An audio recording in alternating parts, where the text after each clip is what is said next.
జై శ్రీరామ్ అండి. ఇవాళ ఇద్దరు వైఫ్ అండ్ హస్బెండ్ డాక్టర్స్ కోర్టుకి వెళ్ళారు, మాకు విడాకులు కావాలి అని. అప్పుడు కోర్టులో జడ్జి గారు తీర్పిచ్చారు, భార్యకి ప్రతి నెల 30,000 రూపాయలు డబ్బులు ఇవ్వాలి.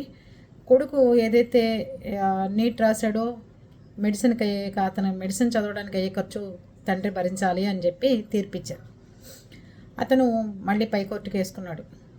అప్పుడు భార్య బాగా డబ్బు ఉన్నదండి, ఆవిడకి స్కానింగ్ సెంటర్స్ అవన్నీ ఉన్నాయి, నాకంటే ఆవిడే ఎక్కువ సంపాదిస్తుంది కనుక నేను ఇంత డబ్బులు నేను ఇవ్వలేను, కానీ పిల్లాడి చదువుకు అయ్యేది మాత్రం నేను భరిస్తాను, భార్యకి అయితే డబ్బులు ఇవ్వాల్సిన అవసరం లేదు, భార్య బాగా డబ్బు ఉన్నదే అని చెప్పారట ఆయన తరపు లాయరు.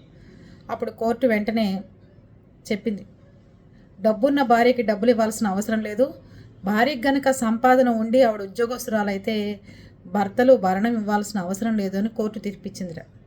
అందుకని విడాకులు తీసుకోమని కాదు, కానీ ఇలాంటి భార్యలు కనుక డబ్బున్న వాళ్ళు అయితే కనుక మీకు కొంచెం రిలీఫ్ వచ్చే అవకాశాలు ఉన్నాయి, ఆలోచించుకోండి అందరూ.